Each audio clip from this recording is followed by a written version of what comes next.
శ్రీదత్త శరణం మమ. జయ గురుదత్త శ్రీ గురుదత్త. ఇంద్ర బృహస్పతి సంవాదం. సప్త ఉదాహరణలు.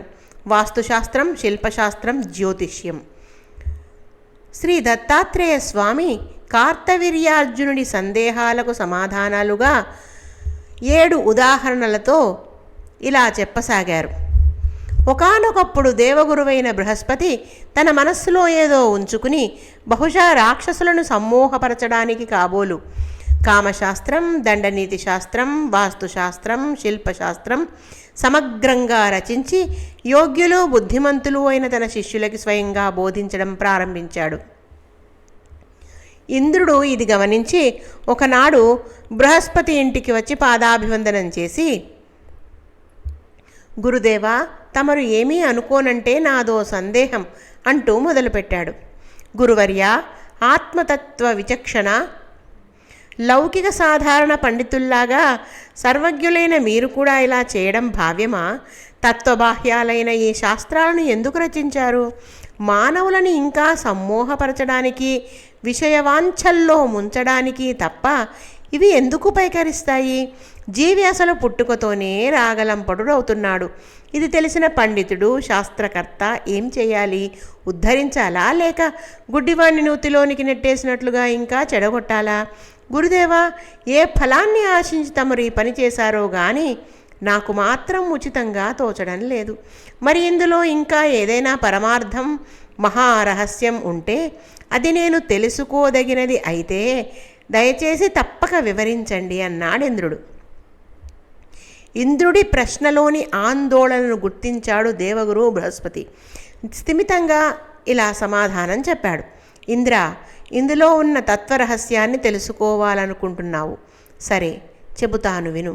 నేను రచించి శిష్యులకు బోధిస్తున్న ఈ శాస్త్రాలన్నీ తత్వరహస్యాలే, తత్వోపదేశాలే. పారంపర్యంగా చివరికి తత్వప్రాప్తికి కావలసిన చిత్తశుద్ధిని ఇవి కలిగిస్తాయి. ఈ విషయాలను తెలియజెప్పే 7 ఉదాహరణలను నీకు చెబుతాను, శ్రద్ధగా విను. అంతా నీకే తెలుస్తుంది. అప్పుడు నీ అభిప్రాయం చెబుదువు గాని అంటూ ఇలా చెప్పసాగారు. అనగా అనగా కాంపిల్య నగరం అనే ఒక పట్టణం ఉండేది. ఆ నగరంలో విధిజ్ఞుడు అనే శిల్పశాస్త్ర పండితుడు ఉండేవాడు. అతడు శిల్పశాస్త్రంలోనే కాక వాస్తు, జ్యోతిష్య శాస్త్రములలో కూడా విశేష ప్రతిభ కలిగిన వాడు. పైగా నీతిమంతుడు, మంచి చెడు విచక్షణ జ్ఞానం కలిగినవాడు. ఆ నగరంలో ఎవరు ఇల్లు కట్టుకోవాలనుకున్నా ఇతడినే పిలుస్తారు. దానితో ధనం బాగా సంపాదించాడు. ఇతడిని ఆశ్రయించి బ్రతుకుతున్న వాళ్ళు చాలామంది ఉన్నారు. వాళ్ళకి శాస్త్ర పరిజ్ఞానము లేదు. వాళ్ళు విధిజ్ఞుడితో ఉంటూ అతను చెప్పింది చేస్తూ వేతనాలతో బ్రతుకులు గడుపుతున్నారు. విధిజ్ఞుడు మాత్రం తనకున్న విద్యను ఉపయోగించి బాగా పుష్కలంగా ధనం సంపాదించాడు. ఆ ధనంతో దాన ధర్మాలు, శ్రాద్ధ విధులు, దేవతా పూజలు ఘనంగానే జరిపించేవాడు. అందువల్ల రాజ్యంలో అందరికీ అతడు ఆప్తుడయ్యాడు, ఇష్టుడయ్యాడు. కీర్తి ప్రతిష్టలు పెరిగాయి. అవి ఇరుగు పొరుగు రాజ్యాలకు కూడా వ్యాపించాయి.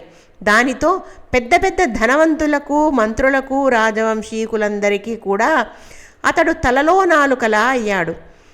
ఇతర దేశాల రాజులు కూడా విధిజ్ఞుణ్ణి పిలిపించి గౌరవించి భవనాలు, దేవాలయాలు, తటాకాలు నిర్మింపజేసుకుని పుష్కళంగా బహుమతులిచ్చి సాగనంపుతుండేవారు.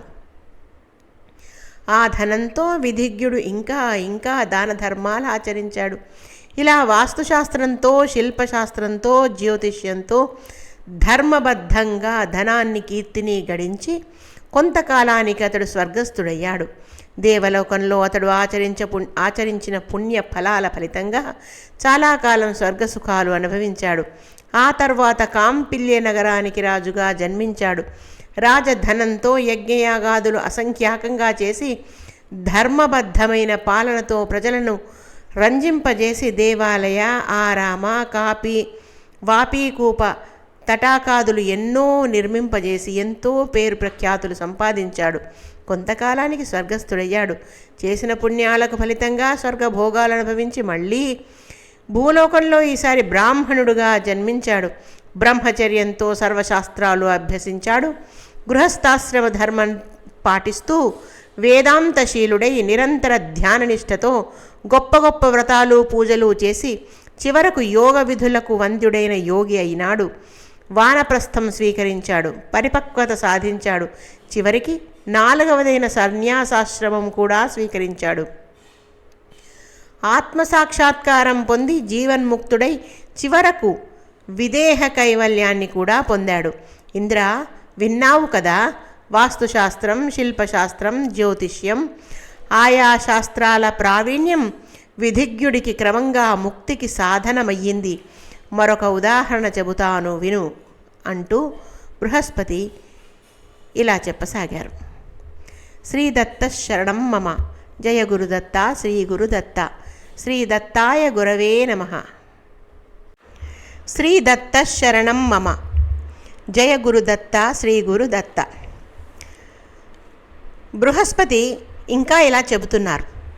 లలిత కళాశాస్త్రం, కామశాస్త్రం.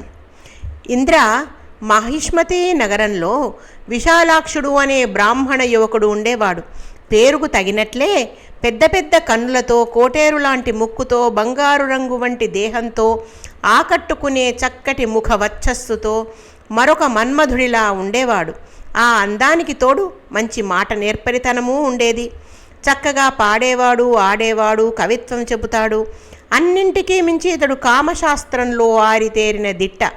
ఉత్తమ లక్షణములు కలిగిన కన్యను వరించాలనే తపనతో తానే స్వయంగా కన్యను అన్వేషిస్తూ దేశదేశాలు తిరుగనారంభించాడు. ఒకానొక దేశంలో రాజకుమారి సర్వాంగ సుందరి అని తెలుసుకుని అక్కడకు వెళ్ళి రాజుగారికి తనను తాను పరిచయం చేసుకుని తను కన్య లక్షణాలు చూసి వరుడి వివరాలు చెప్పే వ్యక్తిగా పరిచయం చేసుకున్నాడు. రాజు అంతఃపురంలోనికి తీసుకువెళ్ళి తన కూతురైన సుశీలను చూపించాడు. విశాలాక్షుని సౌందర్యానికి ఆకర్షితురాలైన రాజకుమారి అతడినే వివాహమాడతానని తల్లిదండ్రులకు ఆ క్షణంలోనే తేల్చి చెప్పేసి వెంటనే విశాలాక్షునికి శీతలోపచారములు చేసింది. అతడు తేరుకున్నాడు. రాజు ఇద్దరికీ ఒక సుముహూర్తాన ఘనంగా వివాహాన్ని జరిపాడు. బంగారు దివ్య ఆభరణాలు, దాసదాసి జనము అన్నీ సమృద్ధిగా బహూకరించి రాజు చివరకు తన రాజ్యంలో కొంత భాగాన్ని తన అల్లుడైన విశాలాక్షుడికి ధారపోశాడు.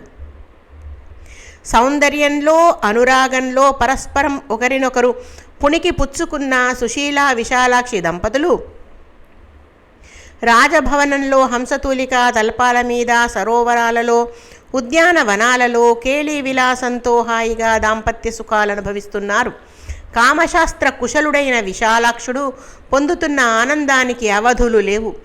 మానుషానందం, రాజానందం, సార్వభౌమానందం, దేవేంద్ర ఆనందం, చివరికి బ్రహ్మానందం కూడా అతడు పొందే ఆనందానికి సాటి రావడం లేదు. సత్యము, నిత్యము, అవాంగ్మానస గోచరము అయిన ఆనంద అనుభూతిని పొందుతున్నాడు. అలాంటి ఆనందానుభూతినే రాజకుమారి సుశీలకు కూడా అందిస్తున్నాడు. ఎలాగైనా మరో ప్రాణికి సంతోషము, ఆనందము కలిగించాలట. ఇది బుద్ధిమంతుల లక్షణమట. ఇంతకు మించిన ఈశ్వరార్చన లేదట. అలాగని ఇంతటితో అతడు సంతృప్తి చెందలేదు ఈ విశాలాక్షుడు. ఆ సౌందర్య రాశితో కలిసి యథాశాస్త్రంగా ధర్మ, అర్థ, కామ, పురుషార్థాలను మూడింటినీ పుష్కళంగా పండించుకుంటున్నాడు. ఏ సమయంలో ఏది చేయాలో అది చేసి కృతకృత్యుడయ్యాడు. ధనలోభం లేకుండా యజ్ఞయాగాదులు చేశాడు, దాన ధర్మాలు చేశాడు. చిన్న పాపం కానీ కొంచెం దుఃఖం కానీ అతడు చేయలేదు, పొందలేదు. ఆపదలే అతడు వినలేదు. మనస్సునకు నచ్చిన ఆ సుందరాంగితో, పేరుకు తగిన ఆ సుశీలతో కలిసి హాయిగా గాంధర్వవేదం పాడుకుంటూ కాలానుగుణంగా, అభిరుచికి అనుగుణంగా సుఖ సంతోషాలు అనుభవిస్తున్నాడు. వాటి అంచులు రుచి చూస్తున్నాడు. సంవత్సరాలు రోజులుగా దొర్లిపోతున్నాయి. చివరికి కాలధర్మం చెందారు, అనగా ఇద్దరూ చనిపోయారు. కానీ తాము ఉపాసించిన గాంధర్వ కామశాస్త్రాల మహిమ వలన అతడు గంధర్వుడుగా, ఆమె గంధర్వ కన్యగా గంధర్వలోకంలో పుట్టి పునర్జన్మలు పొందారు. అక్కడ కూడా దంపతులయ్యారు. ఆడుతూ పాడుతూ ఇష్టం వచ్చినట్లుగా భోగాలు తనివి తీరా ఆస్వాదిస్తున్నారు. ఒకనాడు కైలాసానికి దగ్గరలో ఉన్న ఉద్యానవనంలో వీరికి పార్వతీ పరమేశ్వరులు విహరిస్తూ కనిపించారు. ఈ దంపతులిద్దరూ సాష్టాంగపడ్డారు. నాదవేత్త అయిన గంధర్వుడు మంజుల స్వరం విప్పి మెల్లగా ఆది దంపతులపై స్తుతిగీతం అందుకున్నాడు. గంధర్వ సుందరి వీణ మీటినట్లుగా గొంతు కలిపింది. పార్వతీ పరమేశ్వరులు ఎంతగానో సంతోషించారు. నాదజ్ఞుడైన శివుడైతే మరింత ప్రసన్నుడై ఆనందంతో ఇంతటి ఉత్తమ సంగీతాన్ని నేనెప్పుడూ వినలేదు. గంధర్వుడా, నీవు ధన్యుడవు, కృతకృత్యుడవు. నువ్వు నీ భార్య ఇంద్రలోకం వెళ్ళండి, ఇది నా ఆజ్ఞ అని వరమిచ్చాడు. గంధర్వ దంపతులు సంతోషంగా మరింతగా స్తుతించారు. ఇంతలో ఒక దివ్య విమానం వచ్చి వీరి దగ్గర నిలిచింది. ఆ దివ్య విమానంలో వారు ఎక్కి ఇంద్రలోకం చేరుకున్నారు.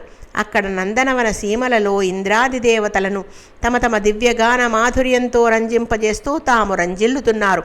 ఇలా ఉండగా ఒక రోజున దేవతలందరూ సత్యలోకానికి వెళ్ళవలసి వచ్చింది. సరస్వతీ చతుర్ముఖుల సమక్షంలో పేరోలగం సాగుతోంది. ఇంద్రుడు ప్రత్యేకంగా ఆ నవదంపతులను సుశీల విశాలాక్షులను తీసుకెళ్లాడు. ఆ మహోత్సవంలో అప్సరసలు అందరూ ఆడారు, పాడారు. వేణు, వీణ, మృదంగాలు శృతిపేయంగా వినిపిస్తున్నాయి. దేవగాయకులు దివ్య గానామృతాన్ని పంచుతున్నారు. బ్రహ్మ అనుగ్రహం కోసం, వీణాపాణి మెప్పు కోసం ఎవరి మటుకు వారే తమ ప్రతిభా వ్యుత్పత్తులను అపరిమితంగా ప్రదర్శిస్తున్నారు. ఆ సందర్భంలో దేవేంద్రుడు ఈ దంపతుల గాంధర్వ విద్య గురించి విరించికి సూచించాడు. గళం విప్పండి అని వీరికి కనుసైగ చేశారు. తక్కిన వారి సంగీత నృత్యాలను చేతి సంఖ్యతో నిలుపుదల చేశారు. అప్పుడు సుశీల విశాలాక్షి దంపతులు గొంతులు సవరించుకున్నారు. నారద తుంబురులకు సైతం అన్నప్పుడే లభించని సువర్ణ అవకాశం తమకు లభించడంతో ఆ ఇద్దరూ మైమరచిపోయి తమ గాన కళా నైపుణ్యాన్ని ప్రదర్శించారు. విభిన్న స్థాయిలలో వివిధ రాగాలను యథాశాస్త్రంగా ఆలపించారు. వాణీ చతుర్ముఖులను స్తుతించే కీర్తనలు గానం చేశారు. సంగీత సరస్వతి తానై ఎంతగా సంబరపడిందో ఆ సంతోషాన్ని ప్రకటించడానికి వాగ్దేవతకు కూడా మాటలు చాలలేదు. బ్రహ్మదేవుడు ఆనందంతో ఆదరంతో పులకించిపోయాడు. 8 కన్నుల నుండి ఆనందాశ్రువులు జాలువారాయి. చాలాసేపటికి ఆ తన్మయత్వం నుండి తేరుకున్నారు. విశాలాక్ష, నీవు నాద బ్రహ్మతత్వాన్ని తెలుసుకున్నావు. ఇదిగో నీకు ప్రజాపతి పదవిని ఇస్తున్నాను. ఇక నుండి మీ నివాసం ఇక్కడే, ఈ సత్యలోకంలోనే. మాతో పాటే ఆనందించండి. వేదగోచరమైన బ్రహ్మతత్వాన్ని నీకు నేను ఉపదేశిస్తాను అని అనుగ్రహించి అవ్యయము సచ్చిదానందము అయిన పరబ్రహ్మతత్వాన్ని ఉపదేశించాడు. కనుక ఇంద్ర, ఇతివృత్తం అనగా ఇప్పుడు యథార్థంగా జరిగిన కథ విన్నావు కదా, ఇప్పుడేమంటావు? కామగాంధర్వ శాస్త్రాలు అంతర్బహిశుద్ధిని క్రమక్రమంగా కలిగిస్తాయని ఒప్పుకుంటావా అని బృహస్పతి తెలిపారు. శ్రీదత్త శరణం మమ.